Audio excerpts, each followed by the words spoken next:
Okay, it is 7 o'clock and we are going to start. Thank you so much for joining us the last Saturday of the month. If it's happening, it's always happening at Odyssey.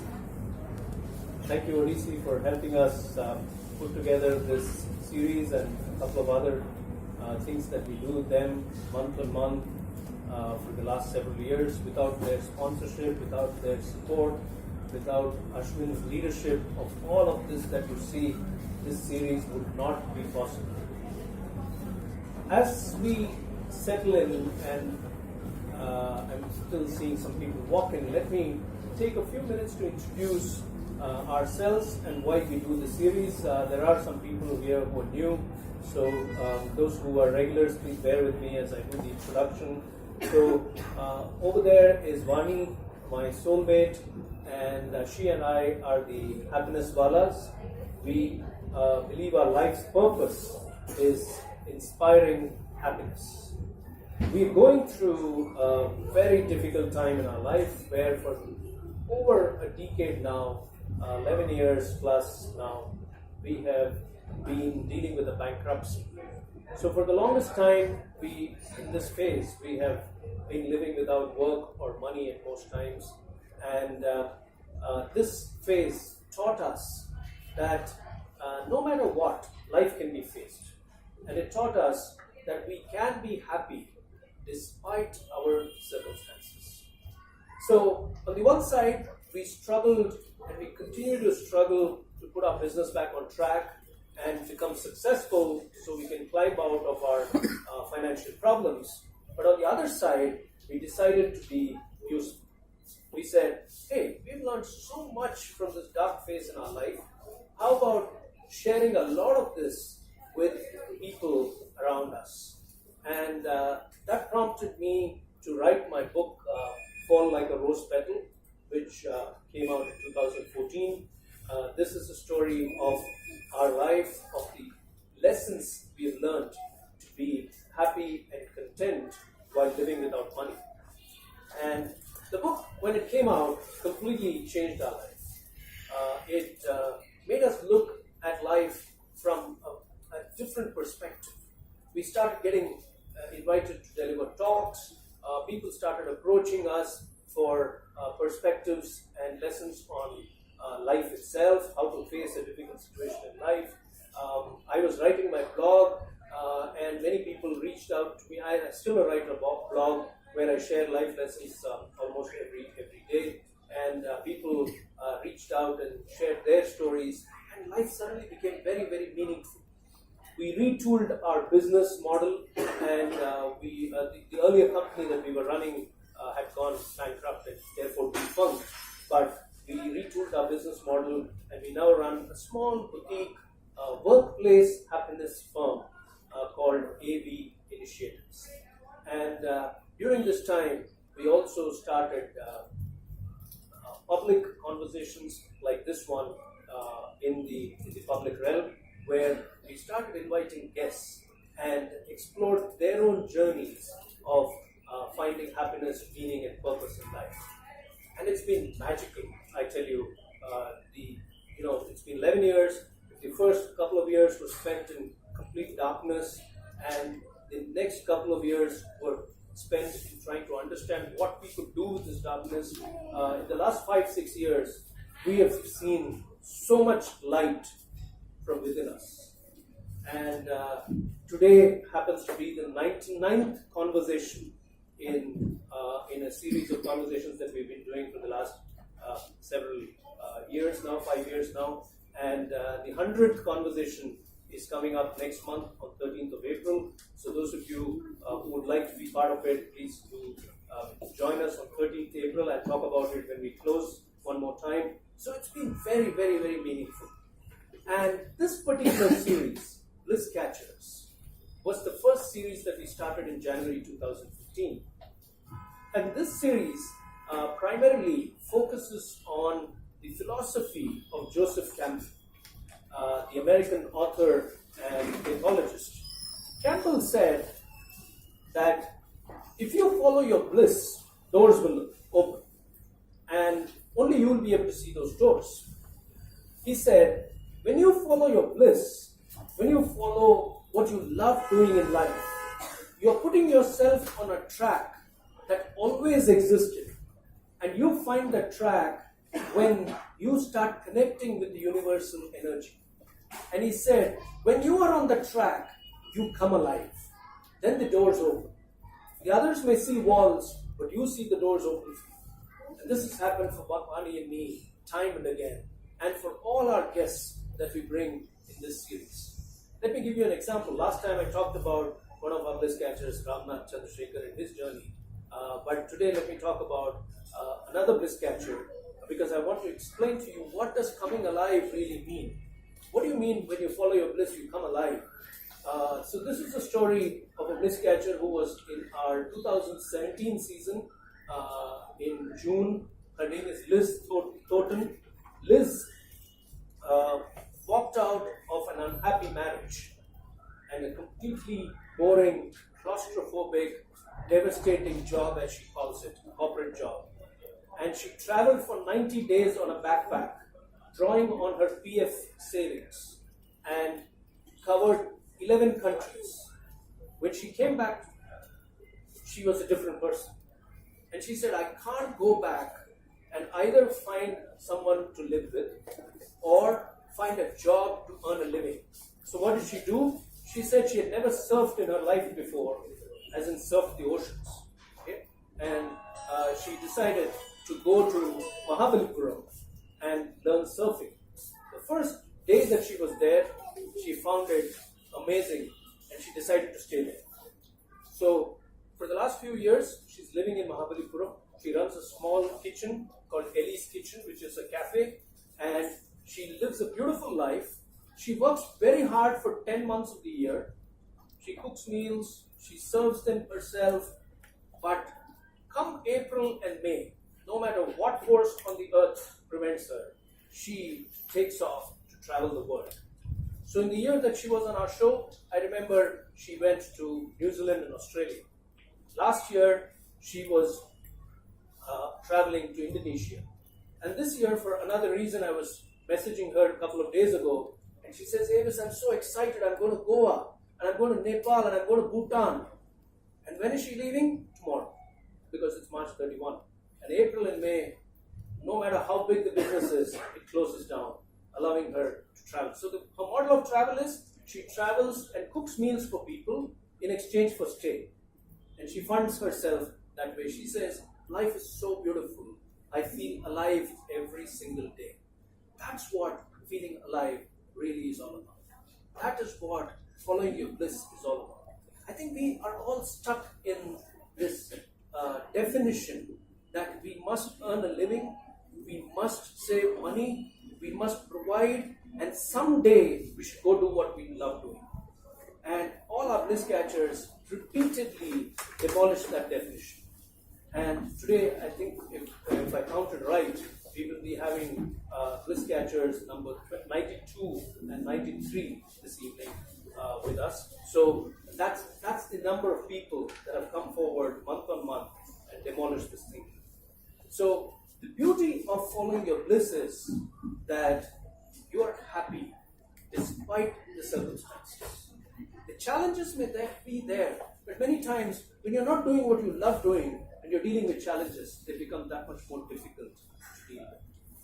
The format for our conversation is it's a 90-minute conversation between me and my guests, and I'm going to introduce them very quickly. And at a couple of points during the conversation, we will have interesting questions for you in the audience about their journey, and you get to win this beautiful mug if you answer right. Yeah, I can see a lot of people smiling.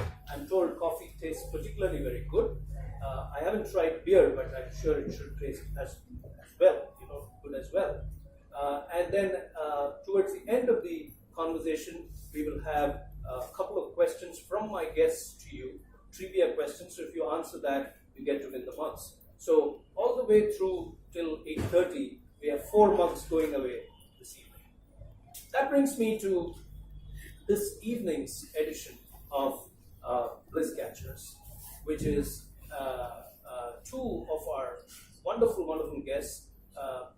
I'm particularly very excited because where will you find somebody who loves numbers other than SRK? And where will you find a banker turned carpenter other than Vinay? Let me introduce these two gentlemen to you the way I know them, the way Vani and I got acquainted to them. So SRK would have been lost somewhere in space for me because I got thrown out of school for scoring 6 out of 100 in geometry. I'm sorry, I just punctured your evening, Happiness SRK. That's how bad I am with numbers. And you must also have understood that because I'm talking about bankruptcy. So obviously I didn't relate to numbers so well that I blew up many of the millions that I didn't make up in smoke. But that apart, I would have never known about SRK had it not been for our son Ashirvad. Ashirvad is a data scientist himself, and his inspiration to be in data science comes from SRK. So in 2015, when we set up the Bliss Catcher series, Ashirvad pinged me and Vani and said, Appa, Amma, you must get this guy called Sudalai Rajkumar on your series. And I've been in touch with him. These are his numbers and coordinates. So, data scientist, SRK, it's like, what is going on? I was like a bit petrified. So that name stayed in my list, his number stayed in my list, but I didn't make an effort to contact him. And Poga, as the series got momentum, somewhere at the end of last year when we were curating for the current year, I reached out to SRK saying, Chalo, mil to lete, let's see what happens. And it turned out to be a fantastic conversation because we met for coffee and we found that here's a gentleman who's very grounded, very, very sharp and focused about the field of work that he's in, but very grounded, very humble and very, very endearing. So thank you for being who you are, SRK, despite being who you are. Who is SRK? He's called the SRK of data science. Okay, and just to put that in perspective for all of you, let me tell you that there is a platform managed by Google called Kaggle, and that platform is for data scientists to come together to discuss, to participate in competitions, to solve problems that confront the world. And SRK is ranked number 1 in the as a kernel grandmaster on that. That rank 1 is among 89,000 people. Okay, 89,000 ranks. Okay, he is a competition grandmaster. He's currently ranked 155 among 1 lakh people. Okay, and his highest rank there has been 13. And he is a discussion expert where he has been ranked 73 currently, but his highest rank there has been 14, and that too has among 89,000 other ranks. So that's who he is. He is an expert in the space, and Ashirvad keeps telling us, SRK, that he and many people in the data science world look at you as a demigod. Okay, so we're very, very fortunate to have you here this evening. I asked him, SRK, what is it that excites you about the pattern of numbers? And he said, I don't know, but I love data. I'm a data lover. Don't call me a data scientist. I'm a data lover. So we have today Data Kadalan, SRK, with us. If he's the Badsha of romance, the other SRK we know. This is the Data Kadalan, Sudalai Rajkumar. Thank you so much, Rajkumar, for being here. And how do we know Vinay? We know Vinay because of the New Indian Express. That should make Rochna very, very proud. We first read about him in the Chennai Express, and it was by a story by our young friend Roshni Balasubramanian, and we reached out to Vinay. We met him, and well, the tag is banker turned carpenter. I must tell you that this man is an incurable romantic. He loves life, and he believes that if it is this life that we have, we must live it fully. So he's been through an adventure of his own. And today he's going to share that journey with us. He's had the courage to quit the banking sector after almost 28 years. A cycle rally that he took from Kashmir to Kanyakumari gave him the insight, the courage, and the determination to follow his bliss. And he felt that it should not be postponed anymore, because we should not postpone that what makes us happy. And that's why he is here with us today. He runs his own studio, his boutique studio, where he does workshops and handcrafts orders from customers in wood. This is his calling card. Okay? This is his calling card. Now, a calling card is another name for a business card, but in his case, it's made of wood, handcrafted by him. So it's a true your calling card of his from him before you leave this evening. But I am delighted that both of my guests today have something else in common. Both of them have, in their own spaces, demonstrated that they could have been doing something else. For example, I forgot to mention that SRK did mechanical engineering, and he was invited to join L&T, but he chose not to go to L&T, but went to a data analytics firm called Global Analytics. So it was a conscious choice. Again, Vinay could have stayed in banking, retired in banking, but he said, this is one life and let me make this move away and do what I love doing. So both of them bring that perspective to today's conversation. I'm delighted to have both of them here. So may I invite both of you gentlemen, please join me here, SRK, and then I give them a big round of applause. Thank you very much.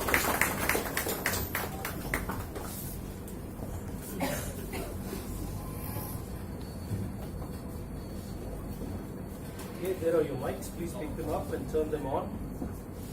So as I said, we will have the quiz questions coming up at 2 points in the conversation, and I'll introduce you to the quiz questions and that segment when we get there. But for now, we'll get started with the conversation. Are you feeling good? Are you settled, both of you? Comfortable seats? Yeah.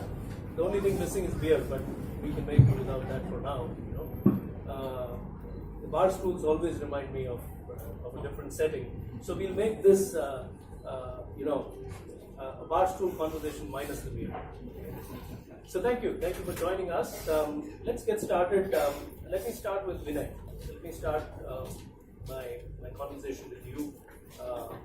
Vinay, my first question to you is, when we look at your journey, 28 years in banking, then this big decision to plunge into carpentry. Now, 2 things strike me when I look at that story, and I've been meaning to ask you this for a long time, so today is when I will ask you this.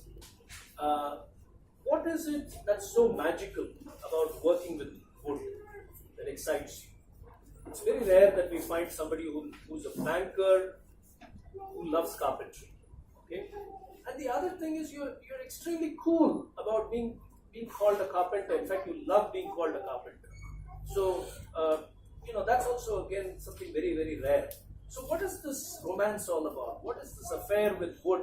What does it do to you when you work with wood? Those who have studied in Kendriya Vidyalaya would be able to relate to this. In our schools, we had something called SUPW classes, Social, Useful, Productive Work.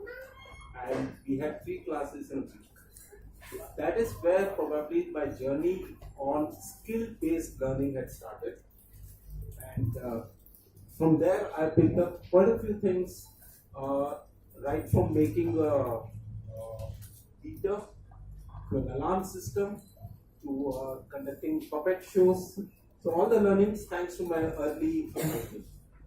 From there was a time when construction was started at our home, and we had our carpenter coming in. So those were days when we didn't have these turnkey project models. You had to hire a contractor to do the civil work. You had to buy all the stuff yourself, hand it over to him, and he would do his job. So morning, afternoon, evening, there should be somebody from the owner's side who's taking care of things. So I used to return from my school by around 3 o'clock, right from Traspuram to Porur. There were only 2-3 buses available those days, 17B, 25C, 17C. Take those bus, come to the site here, relieve my mother, stay there till evening 7 o'clock, then my father would come and I would be relieved.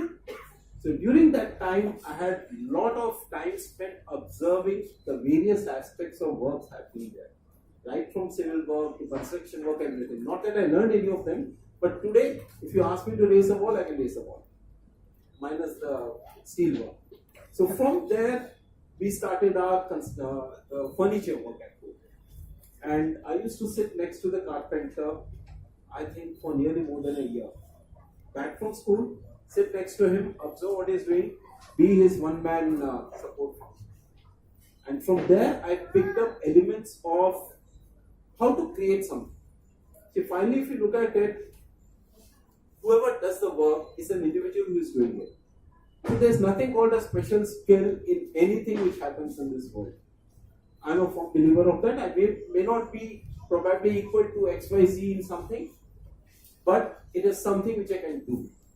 So that has been my journey into carpentry. That's the love of it. That's what makes you, Exactly. connects you. So you're one of those who doesn't mind rolling up your sleeves and doing some physical activity. Exactly. You love the act of creation, right? My other part of the question was, you don't mind being called a carpenter. In fact, you love it. Whereas society looks at carpenter as, somewhere, a banker is here, but a carpenter is here. Did that not strike you, or what's your take on that? So skill is something which is a God's gift. All other things can be learned. Skill cannot be learned. You need to practice it. You can go to a college, get the insights, right? Then go sit on a job, start working. You keep making your money, whether you have achieved your purpose or not, you get your salaries. Whereas in the case of a skill, let it be a doctor, let it be an engineer, let it be any other skill, unless there is something within you, you cannot transform it. And that, I think, is the reason I don't mind being called a carpenter. If I'm a carpenter, I'm a carpenter. You like it, take it. If you don't like it, it's fine. There are others who will like it, I'll be friends with them. I'm so glad you talked about it. I think many of us confuse dignity of work with social labels. Yes. I don't think a doctor is more skilled than a carpenter is in terms of pure skill sets, right? And that is what we need to recognize. An electrician, a carpenter, a painter, a speaker, a writer, an artist, anybody out there is bringing to the table what is flowing from within them, from the fountainhead of their own soul. What is flowing is what they bring. As he said, through practice, through riyaz, you perfect it. But அந்த ஊற்று உள்ளே இருந்து வரலனாக்கா உங்களால எதுவுமே பண்ண முடியாது.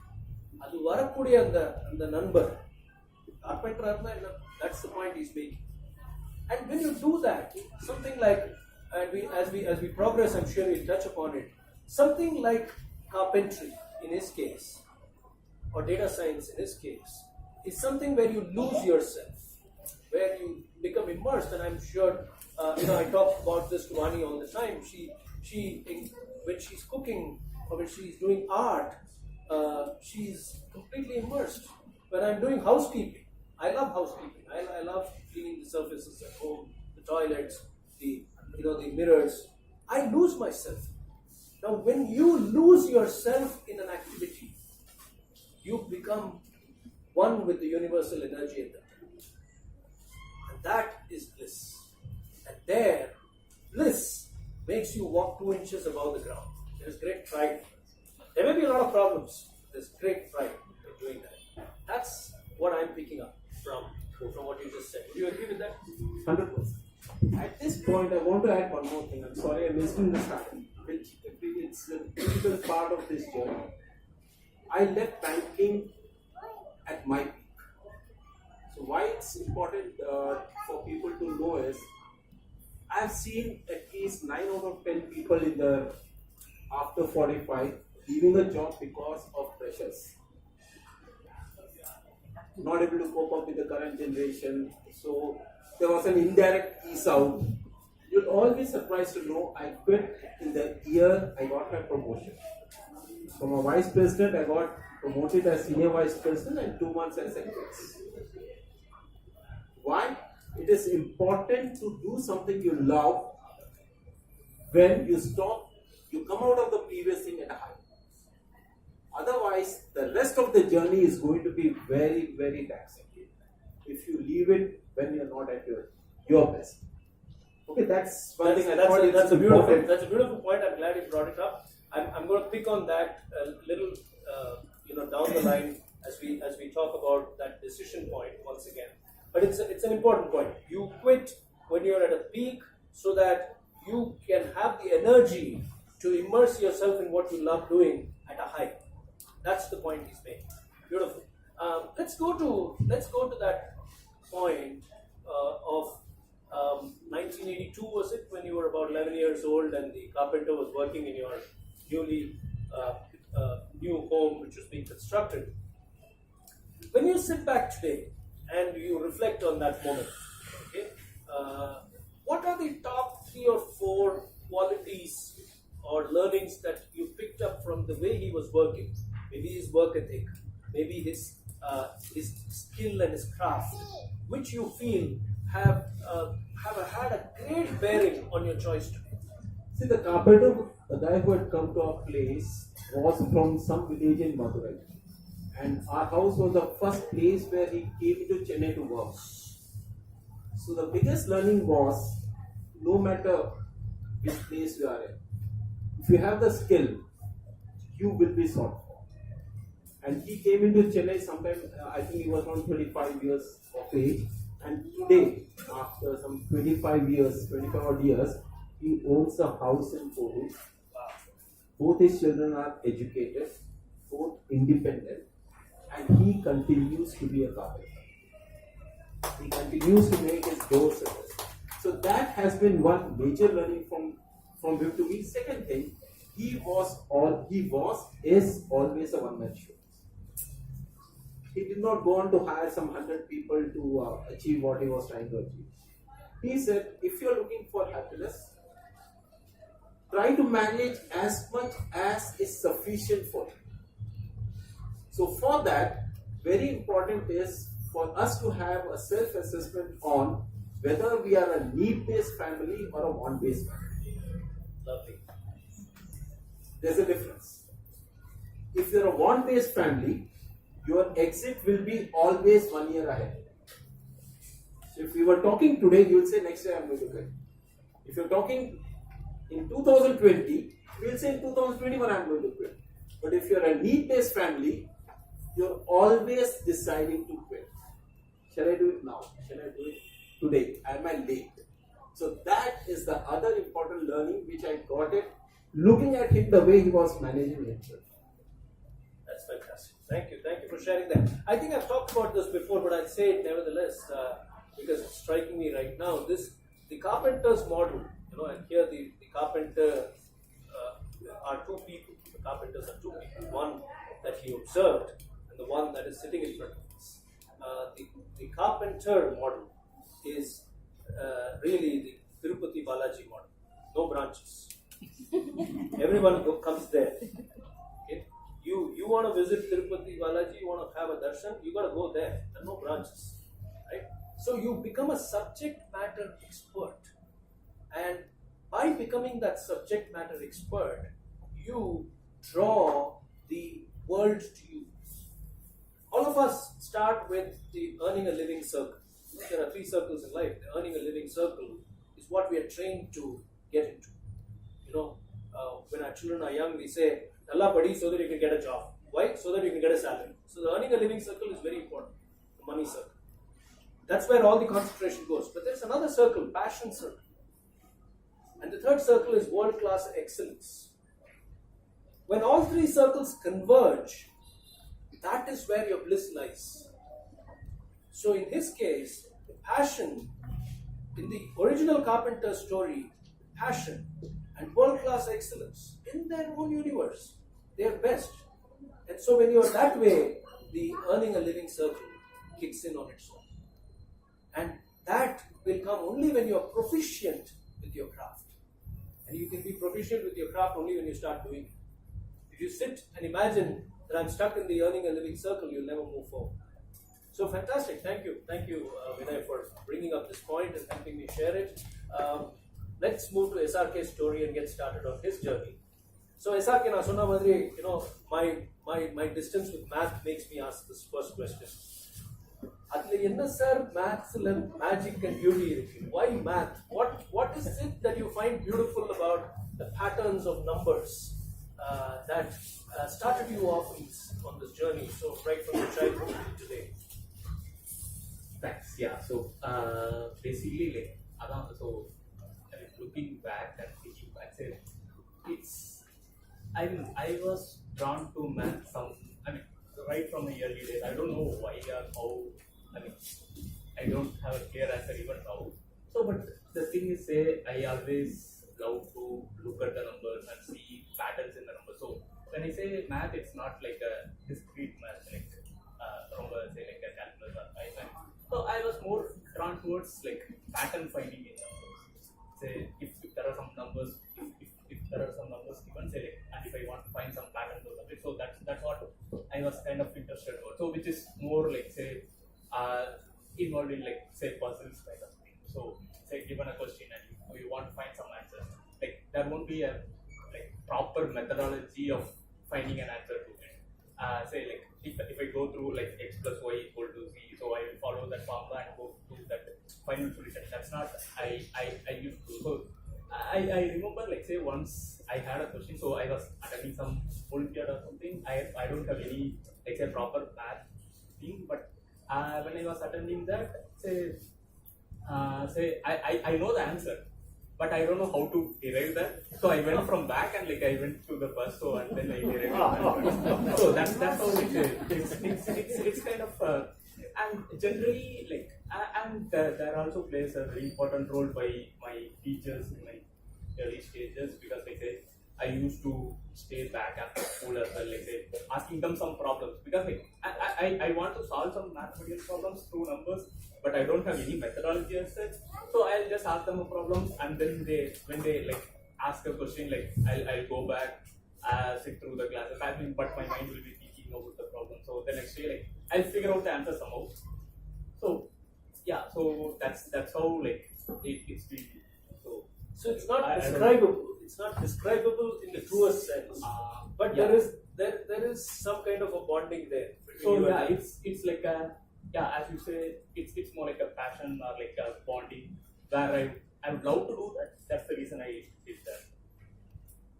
Very interesting. You trigger in me a memory of something written by Rumi that I read. So many people who are regulars here know that I love Rumi.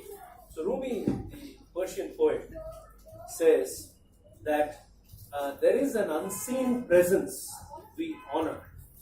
There is an unseen presence that we honor, that gives the gifts. No metaphor can describe it.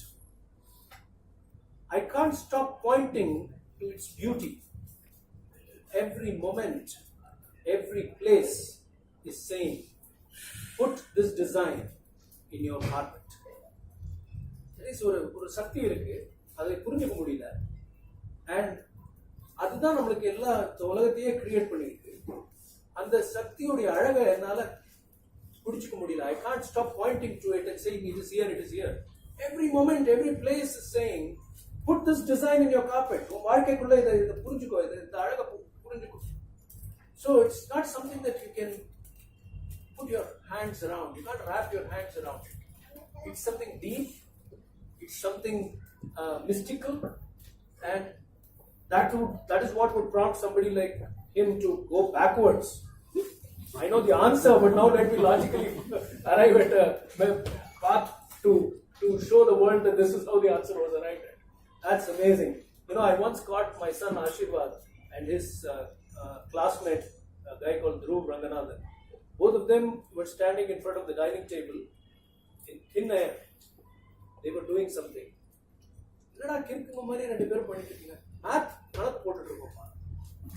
And I was like, where are these genes coming from? Certainly not from me. So I can relate to what you just said, having seen my son do that. My next question to you is, but with such deep love for math, why did you move in the direction of mechanical engineering? That's part A of my question. And part B of my question is, when you move into mechanical engineering and you come out of college, PhD Tech, you get an offer from L&T, but you don't take it up and instead you go to global analytics. So obviously, this love for math, data was drawing you in another direction. So describe that process to us, that time in your life when A, you had to make a choice which you probably did not have made, right? And B, when you stepped out, you made a very clear choice that, hey, this is not what I want to do, I want to go here.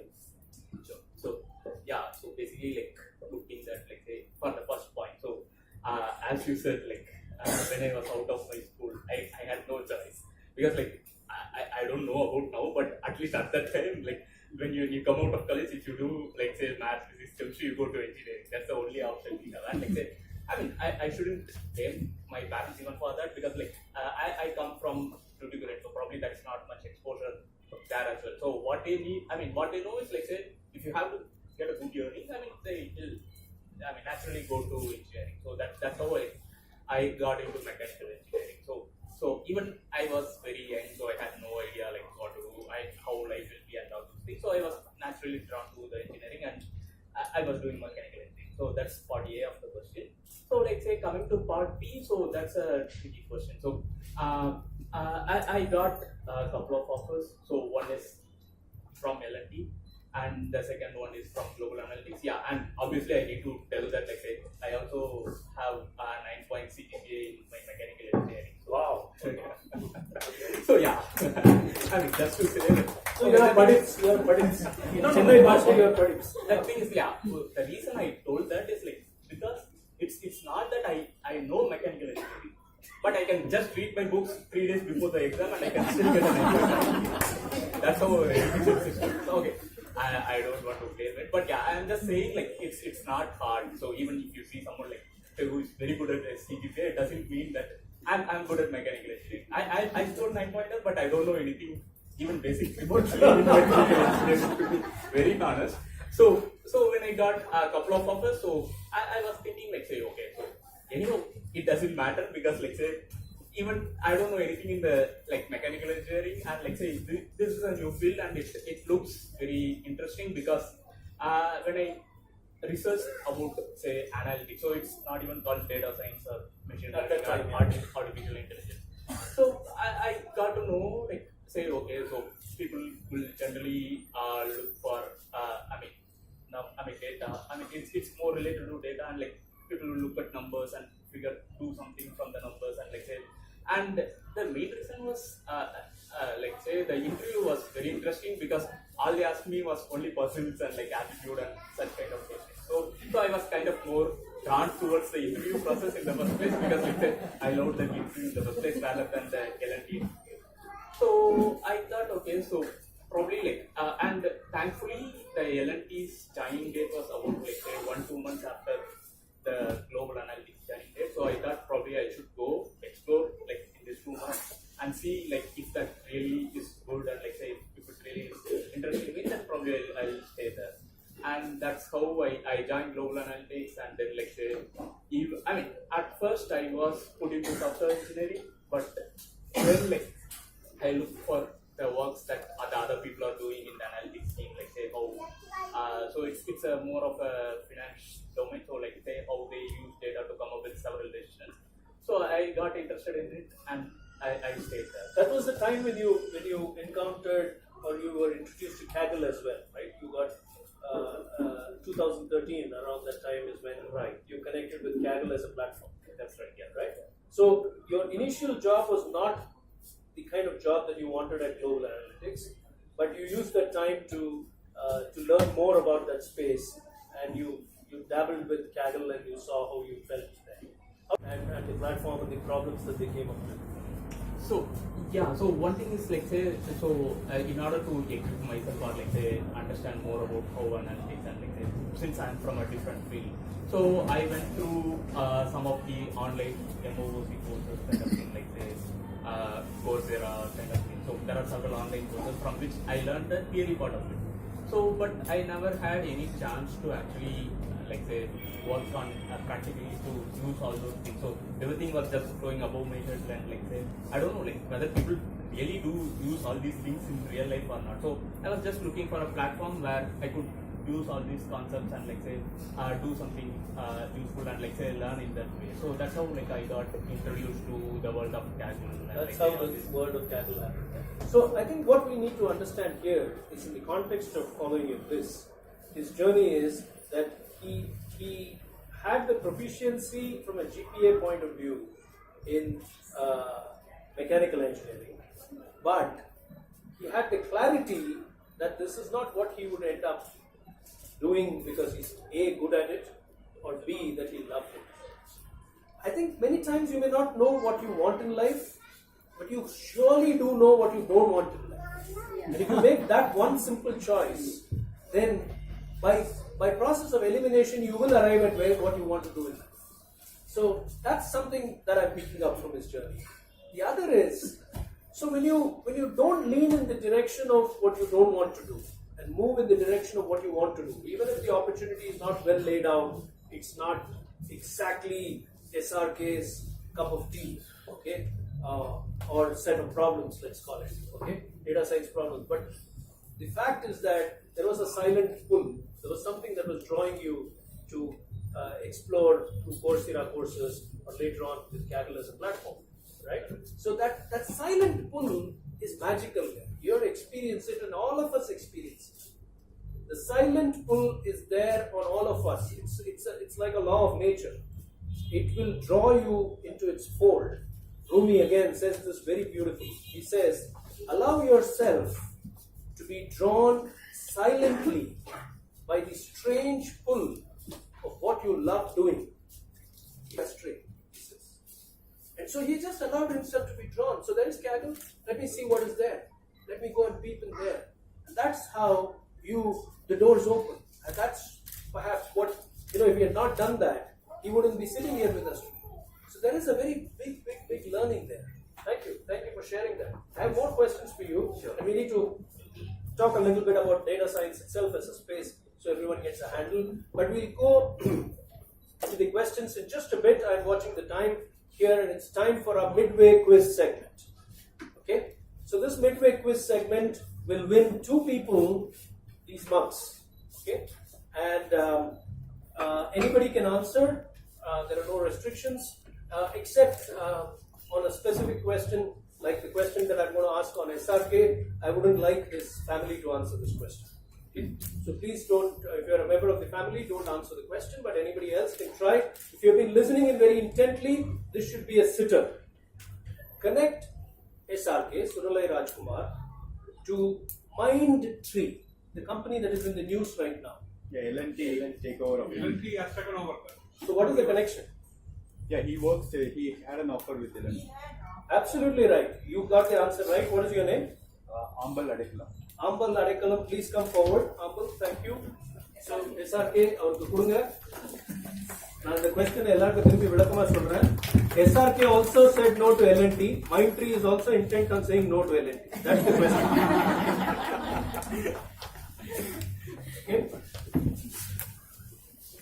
Okay. Let's. So again, this question, we'll qualify this question that your family cannot answer this question. But anybody else in the audience can answer this question. It's a very interesting question. Should be a sitter for anyone wanting to answer this. So be on the buzzer, everyone. And the question is, connect Vinay to the Himsagar Express. Does it go from Thoothukudi? No, Vinay. The Himsagar Express. If you heard me carefully, you should be able to answer this. Kanyakumari to Kashmir? Yes, absolutely. It is Kanyakumari to Kashmir. Absolutely. So Padma, please come forward. You win your mark. Johnny. It it is. One She's my second. classmate. One second, I need somebody to click this picture. This is Yeah, somebody can. epic Ambal moment. can do it for you. Yeah. Yeah, at least. Right. So your first Bliss Catchers, Padma, and you get a beautiful mug. Make your Sunday morning From my special. classmate. Yes, from your classmate. How wonderful. So the Himsagar Express travels from Kashmir to Kanyakumari, travels a distance of 3,700 plus kilometers, and it was a cycle rally that he undertook from Kashmir to Kanyakumari, covering overall 4,520 kilometers on that journey in 2016 that changed his life and gave him the clarity to do what he loves doing.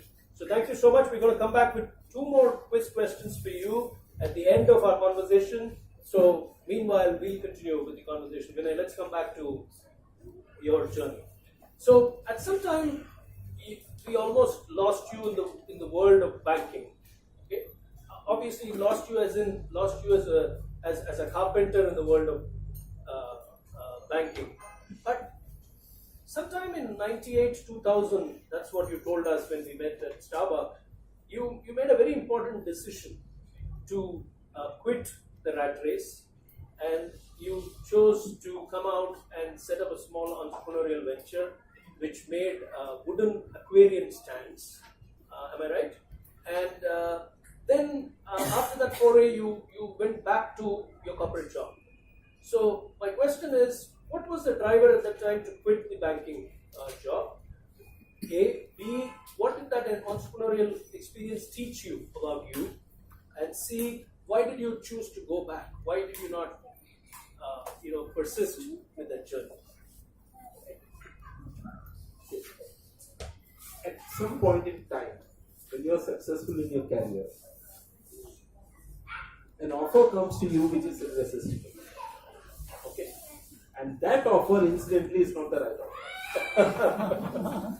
Okay, if I were to explain to you, I was a banker, doing successfully. I was the branch manager of the largest retail branch of a private bank.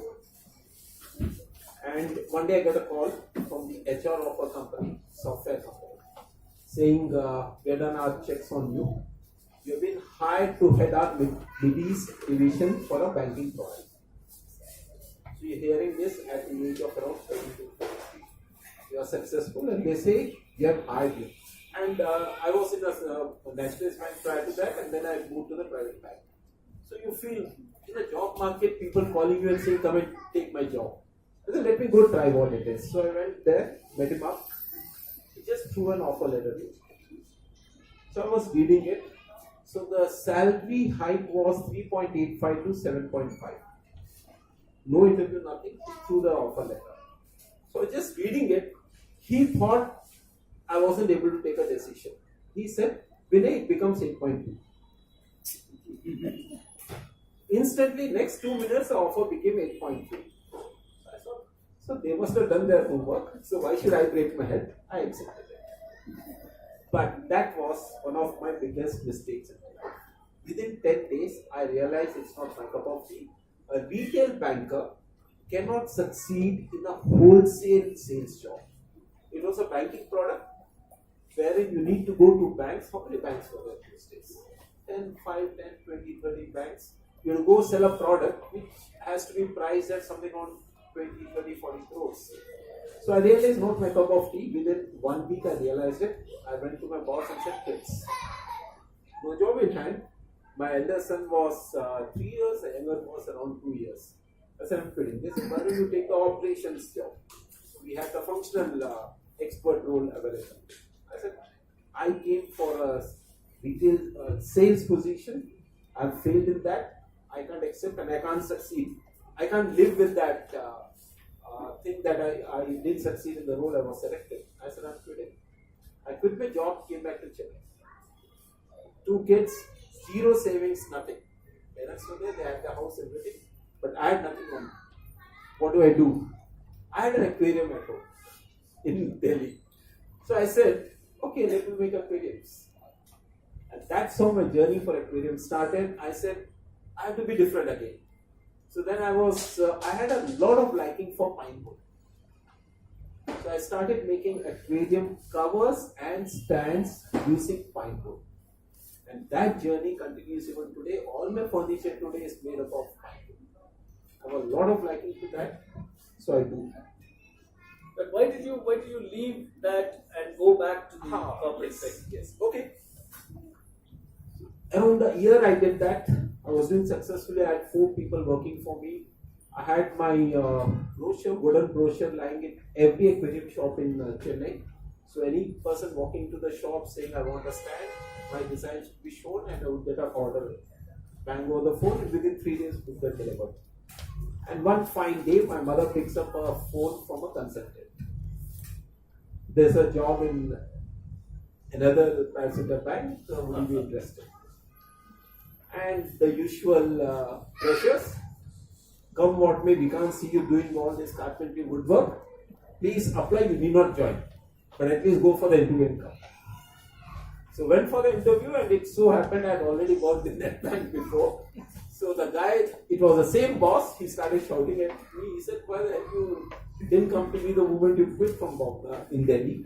You should join back. So within a month, I was back into the rat race.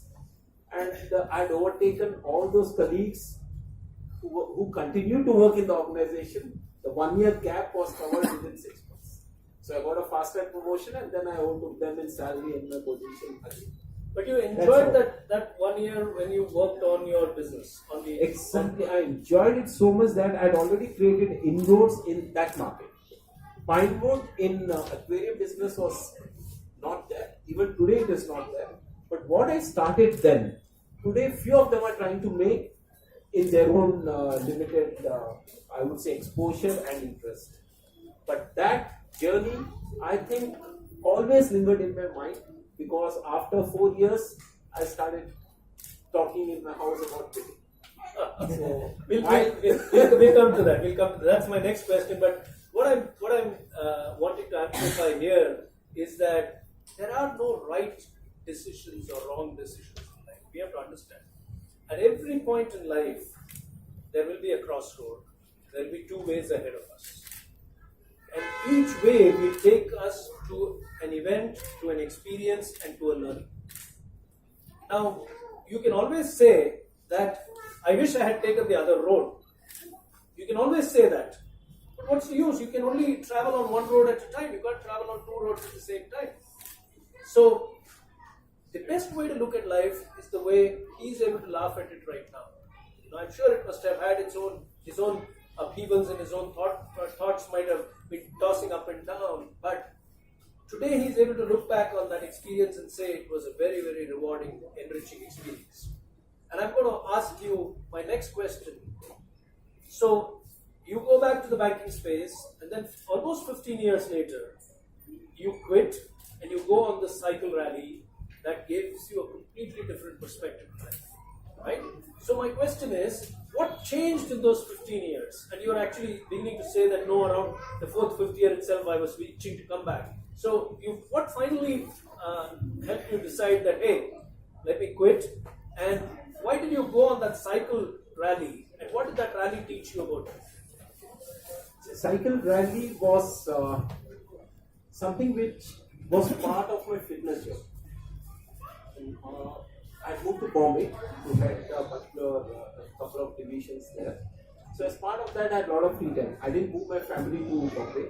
They continued to be in Chennai. I used to sit out of Chennai for 10 days in a month. So my organization has given me that leeway. So what do I do for the 20 days in Bombay?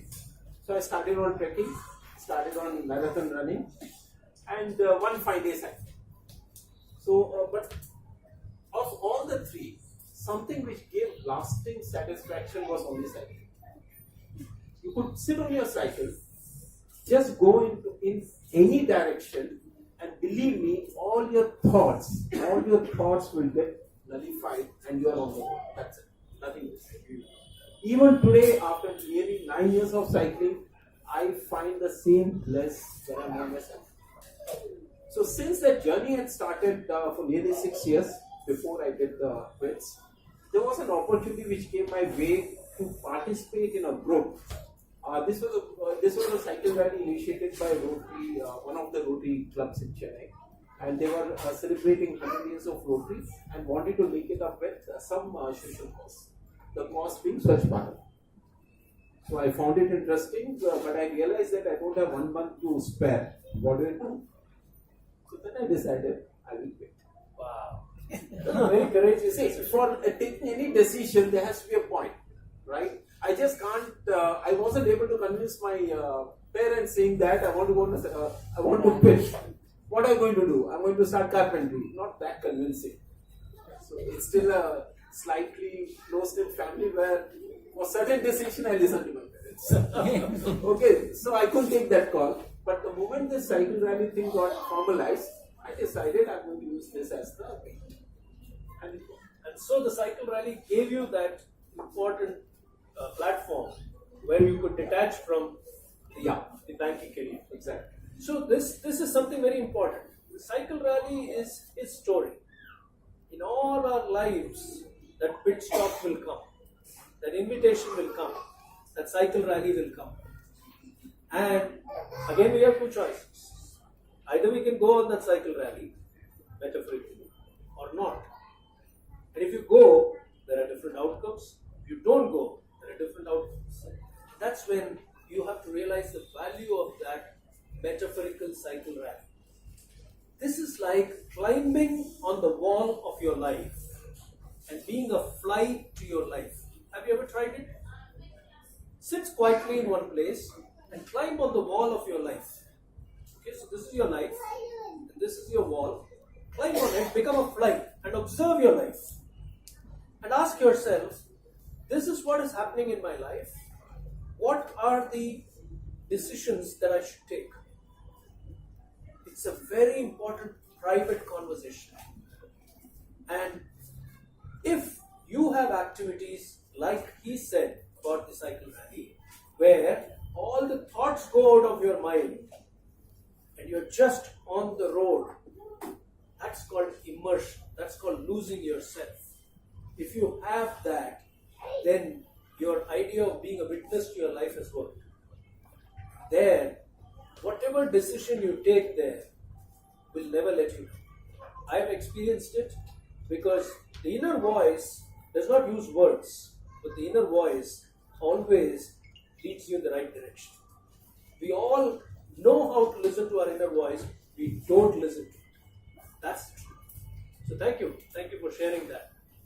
Let's come to SRK's journey on this side. So just for the benefit of the audience, because I don't want to progress with your journey without helping them understand what data science is. What is the role of a data scientist in the life of an ordinary person like anybody sitting in the audience? Why is this role relevant at all for us? Okay. The life of a data scientist, probably like I'll just give an example of say what data scientists generally do, or like say what type of things people generally work on.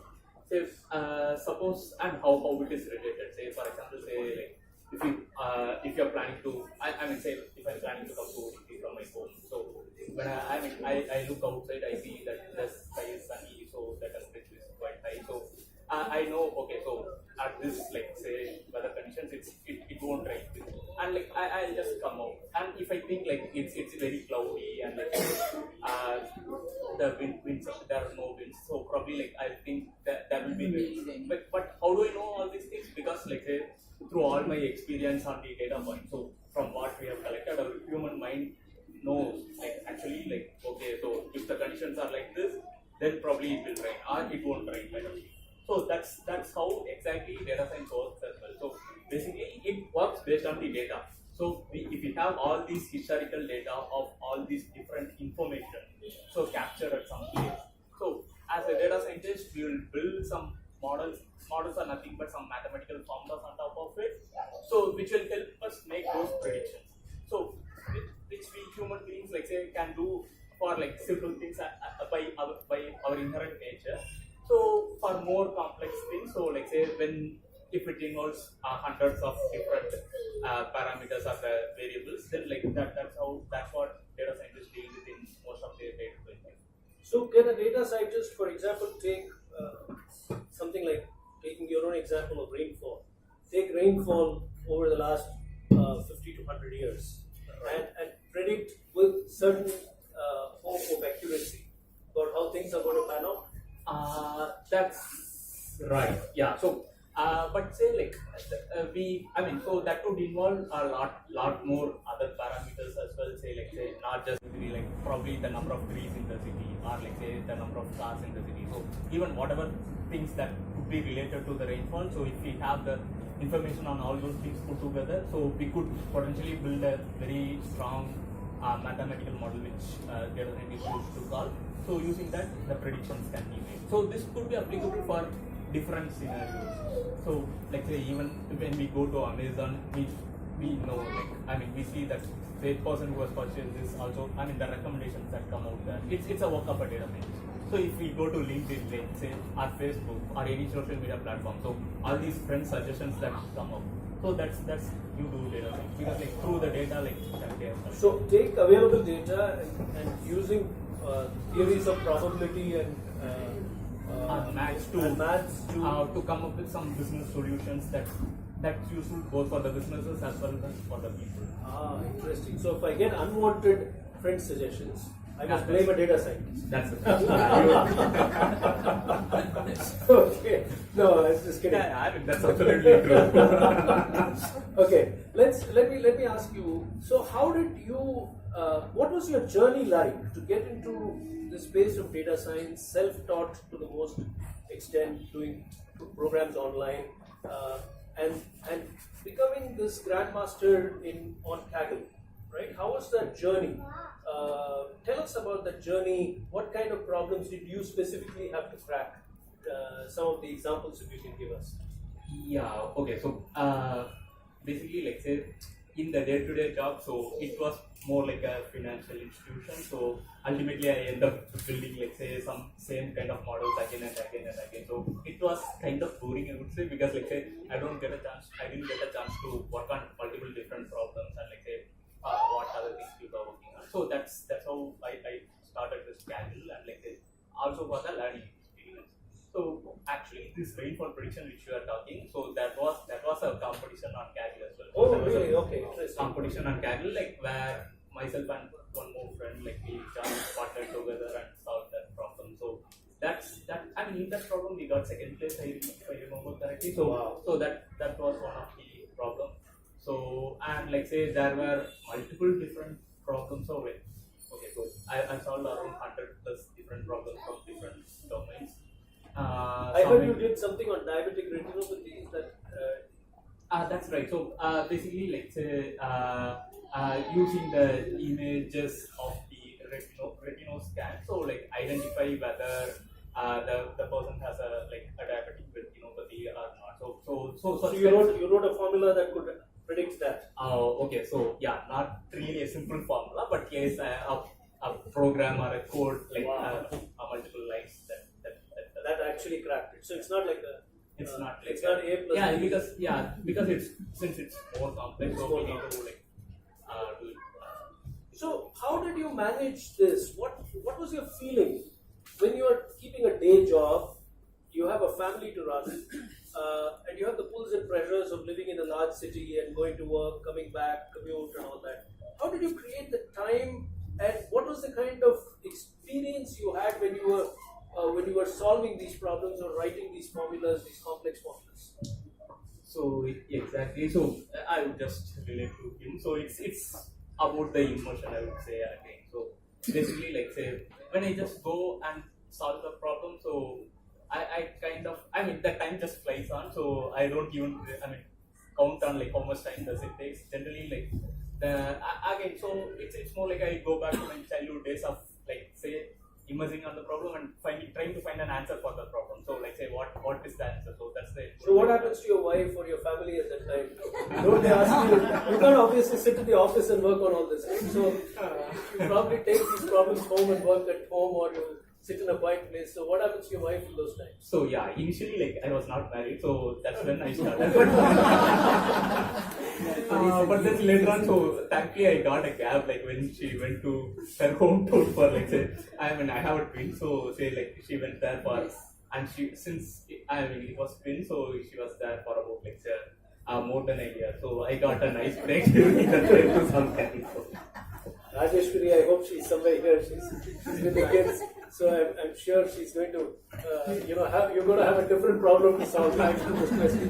Okay, so but you enjoyed the process. You found it very immersive. That's right. Yeah. So that's So usually it takes about 4 or 5 years on an average daily, and it took me about 2 to 3 years to become a brand. It's Wow, and you have a vision to be a number one competition. not. Okay. So not really vision. So it's about the journey, I would say. So like say, It's still the journey. I just love solving the problem. So like say, and also on the way, like I met up with multiple different people across the world and get to know how they go on solving the problems and like say their views on how to approach a problem kind of thing. So that's what was more interesting to me. So whenever I get a chance, like I try to team up with people from different countries across the world to learn from them. So it's more about solving the problem and finding the answer. So that's See, the key words, remember we are talking to a data scientist, we are not talking to a poet. Okay? So the key words we must pick up are immersion, time flying, the process, the journey. These are the key words. And he's not looking at the reward, he's not looking at the outcome. He's looking at what is happening to him when he's doing that. He's excited with the journey. And that is the beauty of following your bliss. You can't put it in words. அதுக்கு வந்து closest I can come is அதுக்கு ஒரு ரசனை இருக்கு. நமக்குள்ள ஒரு again Rumi, he says when you operate from your soul, when you do things from your soul, you will feel a river moving within you, a joy moving within you. That's what I'm able to connect. You can't describe it. There are no words that you can put there. So thank you for sharing that. Let me go to Vinay's journey. Vinay, so after the cycle rally, you take a very momentous decision to set up Manes, your boutique studio.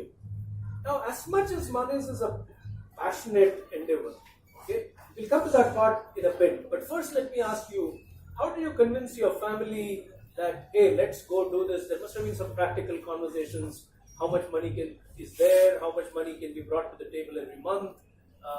How did those conversations happen? Who did you have those conversations with? I would like to ask a question to the audience. How much money do you think I should have kept with me to take this decision? You need to hold this audience. Hello. Yeah. How much money you think I would have kept in my kitty before taking this decision? At least 6 months salary minimum. Let's quantify it. 3.48 lakhs.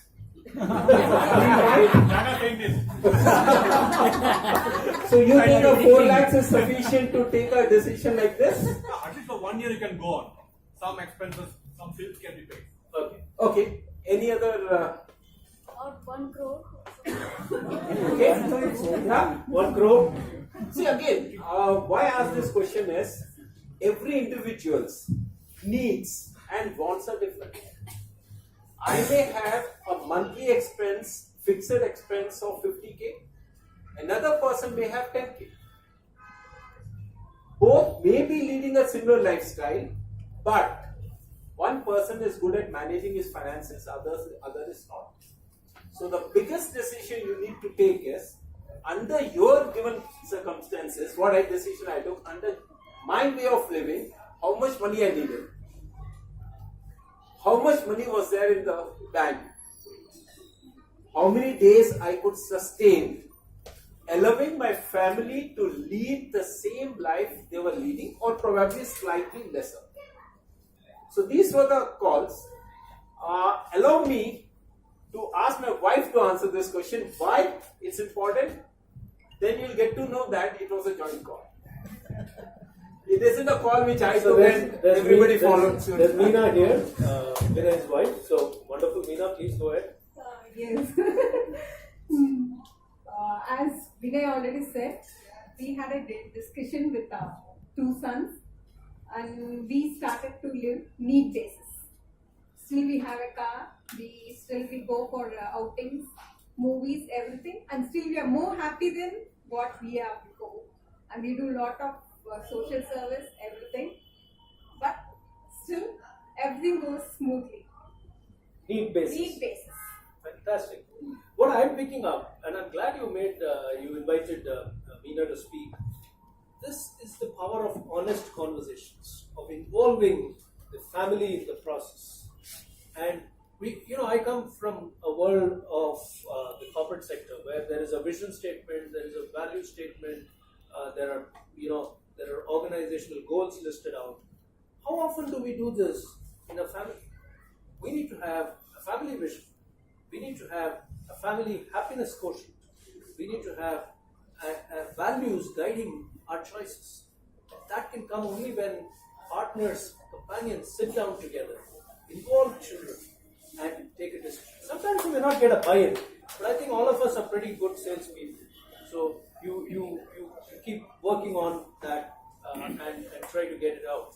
Let me go on for my next question, which is the passion side of your business. See, if Ravi is somewhere here.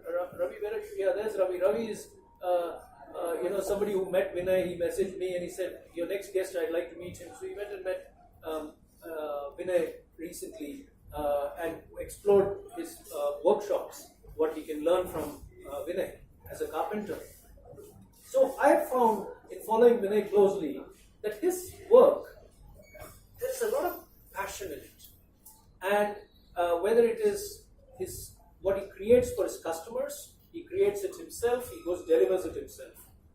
If it's a workshop, he keeps the workshop audience small and works with them in small groups. And he does that with a lot of passion. So my question to you is, to me, Manes appears to be a labor of love, and yet it is a business. How do you balance the two? What is your philosophy to running Manes? Okay. See, having been from a corporate world myself, I'm conscious that whatever you do should make money sense also. Okay. But since I started it more with a passion, I said I'll give myself a little more time than a normal business allows. So I've given myself between 3 to 5 years to continue to run it as a passion and then slowly take it to a level of a business. Why I want to do this? I want to do this because I want to be hands-on with all the challenges which this business can put forward. I do not want to, I would say, indulge in a manner that I start feeling probably staying in my corporate life would have been better. No. Till date, I haven't touched my monthly salary. What I was making in the corporate life, I haven't touched even in 2 full years. But that's a conscious call. And believe me, every business can give the kind of returns you have fixed for yourself. If I wanted, it will be, I have already done 200 GST billed deliveries. So I can easily say I've done 500 products. But what I'm claiming is I have paid taxes to the government. I have made 200 billed products till date alone. For a small period, I had another helper. Then I realized it doesn't make sense. It was eating into my happiness. So I eased them out. So today it's only me and one guy here. Ravi was saying, yes, the other guy. But the model is sustainable. So why I'm sharing this is, whatever be your passion, you please get into that, and it will definitely be rewarding and giving you the returns which are required for you to lead a better life than before. Any business, whatever it is, has the money. Fantastic. Passion delivers profits if you keep happiness in focus and not money in focus. Keep the money there, it's important, but focus on what gives you joy and focus on it. Keep it a very mean structure and invest in it. Invest your heart, your soul in it, and don't think of ramping up unless you are completely ready for it. So I like that approach. Very, very steady, very focused approach. Fantastic, and I'm glad you talked about it, Vinay, because often in the past we've had people who tell us that, but then following your bliss means you have to make many sacrifices. You are not going to be able to enjoy everything in life. And I think this couple also has the right approach. Are we need-based or are we want-based? If we are need-based, we can pull it off. Amazing insight. Amazing. Thank you. And thank you, Meena, for sharing that as well. I'm going to go to my last set of questions. So we keep this very sharp and focused so we can get them fast, and then we'll go to the quiz segment. So, SRK, my question for you is, did data science find you, or did you find data science? I don't know what it would be very honest. I think okay, so I think it's a both ways probably. So and so I would have gotten lost at any point of time in my life. So wanted to go there, right? So putting that way, like say data science from like say It found you. Yeah. And in another way, so I always have a great phone number. So it's Can you imagine me doing anything else in your life than data science? now no. No, that's right. Now definitely no. No. So, I don't. I'm glad we're talking about this. So the learning here is that if you are very clear that this is what is going to give you joy, it will find you. What you want is also wanting you. This is the magic of life. This is the beauty of life. Question for you, quick question for you. Look at your life today, and look at the life that you were having as a corporate executive. You probably, stressed like anybody else in the corporate jobs will be. Or anybody out there can relate to this question because you keep 14-hour, 18-hour days, 5 days, 6 days, and all of that.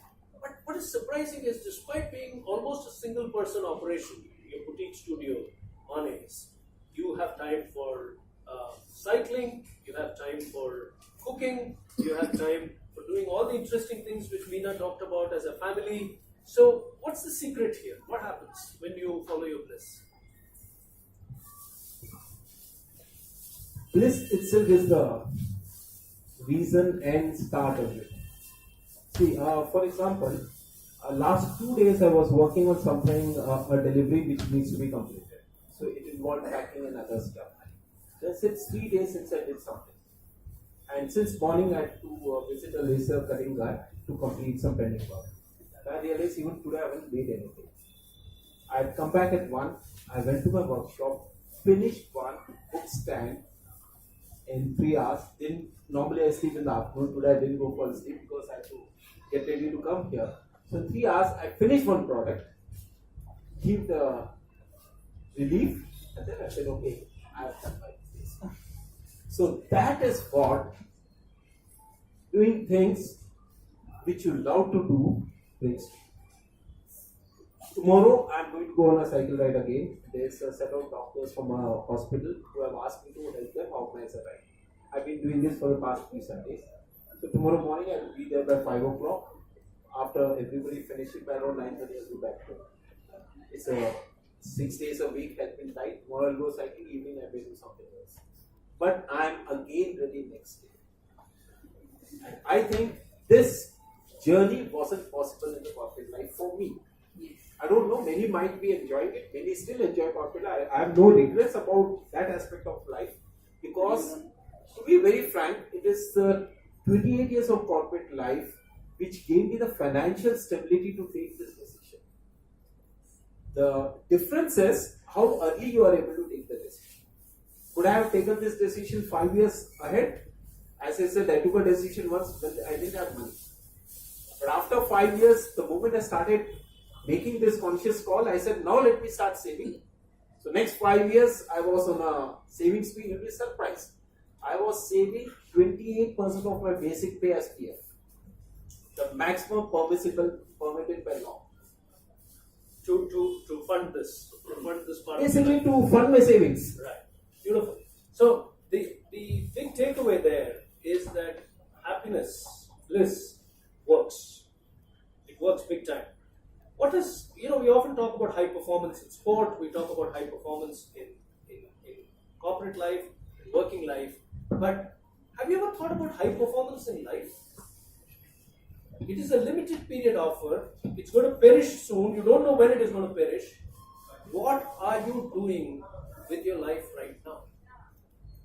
Mary Oliver is a poet.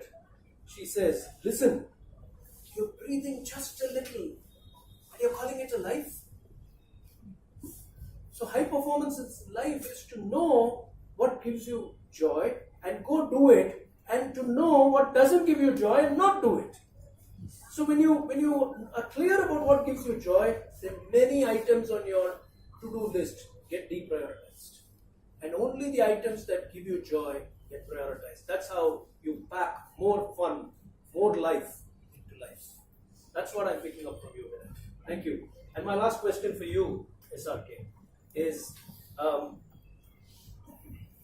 data scientist இருந்துட்டு நிறைய பெரிய பெரிய problem எல்லாம் solve பண்ணலாம். வாழ்க்கையில் சில பிரச்சனைகள் இருக்கும் sir. Emotional, physical sometimes, relationship based. அதெல்லாம் சால்வ் பண்ண முடியாது சிலப்போ. When you are caught in a situation like that, does data science help you escape reality through the immersion that you talked about? Yes, of course. Definitely yes. So, yeah, I mean, so something say more personal. Say, I lost my dad in an accident. So, I mean, just to escape that, like say, most of the times I just get into solving some problems, and it has helped me a lot. It has helped you a lot, as in staying detached from the grief, the anxiety, the pain of it. And there were several personal incidents that followed me, like say all this. I say you need to take care of your personal things and like say put everything in place. So when you want some time for you to be, like say, to go back to all these other things and like say just feel something that you love. So that's something like which I found in Kaggle when I did that. So it does work. That's again his idea of happiness. See, what we are all wanting in our life is some mechanism, some app, if I may call one, an app to get out of our stress issues, out of our unhappiness, out of our pain, out of our grief, and Bliss provides you that opportunity. And I'm sure it has happened to all of you when you read a book that you love reading, when you read or when you watch a film, or when you are listening to music, or when you're cooking, or when you're gardening, you forget yourself. What is that forgetting yourself? The mind is not in the past. The past, if the mind strays into the past and clings on there, it will be in anger, grief, and guilt. If it strays into the future, it will be filled with anxiety, stress, and worry and fear. When the mind is in the present, it's completely free. And that's where happiness happens. So I'm glad you answered it that way with the personal example of when your father passed away and you had to find a way to detach yourself from that pain and that grief. And that's the role of this. Now just imagine if you could do this all your life. And that's what I'm picking up from this conversation. We are at a very critical point where we must ask the quick quiz questions, give away the mugs, and do a quick wrap. It's been a fascinating conversation. I'll come back to the wrap, but let's go for the quiz questions. SRK, you first. So say like this is more like prediction since I'm a data scientist.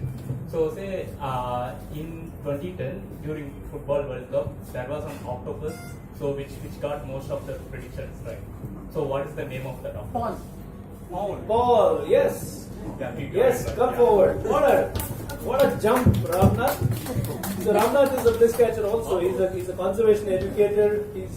He's a bliss catcher. He's been there in our July 2017 show. Thank you, Ram. Thank you. Look at the way he jumped.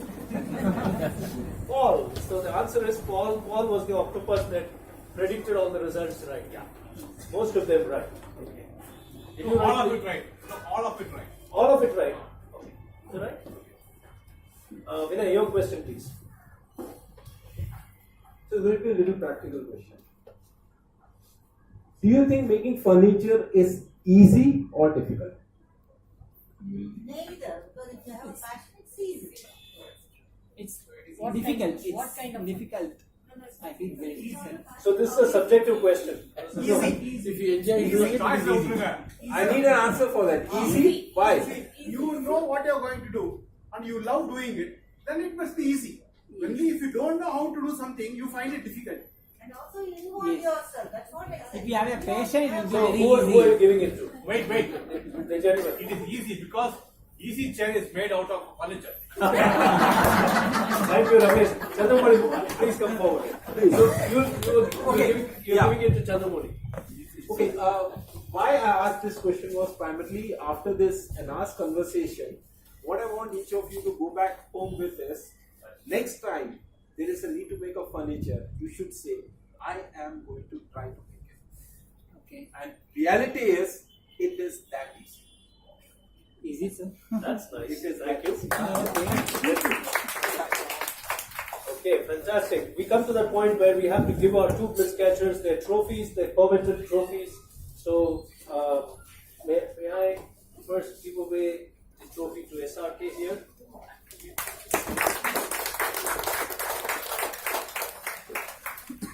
And to Vinay. So these are your Bliss catcher trophies. Thank you. It has been a wonderful conversation. Please sit down. Let me do a quick wrap and a couple of announcements before we leave.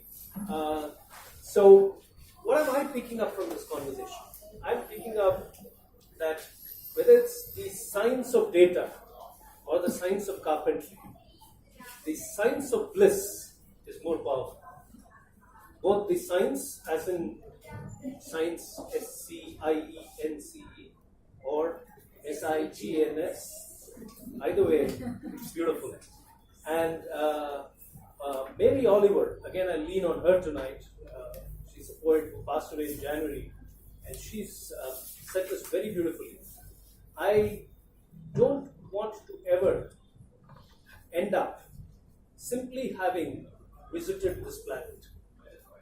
I don't want to end up as simply having visited this planet, which means I want to do something meaningful. I want to do something beautiful. Of course, she's left so much of her poetry for the world to celebrate, but she points to the fact that we have this responsibility to live our life fully. And both these gentlemen, through their journeys, about, in a way, stumbling through it initially, but heading in the right direction definitely, finding what gives them joy, and thriving with it. Both of them are thriving with it, and the magic and beauty of their journeys are really shown today in the conversation. So thank you so much for that. I'm personally taking away a lot from those conversations, and I'm sure all of you who made the time to be here this evening are also finding it a very, very enriching experience. So thank you for both of you. Now, before we go away, let me quickly tell you that this was conversation number 99, and I've never played cricket to the extent of scoring a century. I never thought that we will ever get to our 100th conversation, but we are getting to that conversation on the 13th of April, the 100th conversation that Vani and I have curated together, and the 100th conversation that I'm hosting, and it's the Happiness Conversation series. It's on 13th April. We're bringing two special guests that evening. In fact, they're coming all the way from another city to join us. They both are living with HIV. They're married to each other. They're a husband and wife couple. And the wife contracted HIV from her ex-husband, who concealed the fact that he was having full-blown AIDS. And the husband, the current husband of this lady, he contracted it through blood transfusion. So both of them caught HIV for no fault of theirs. And yet, they found, so from leading a very listless, completely shattered life, they picked up the threads of their lives again. They found each other. The doctors brought them together.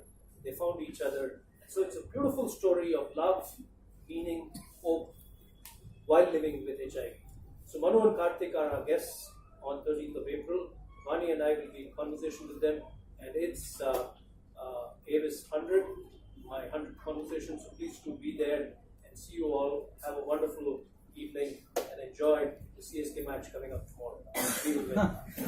Thank you.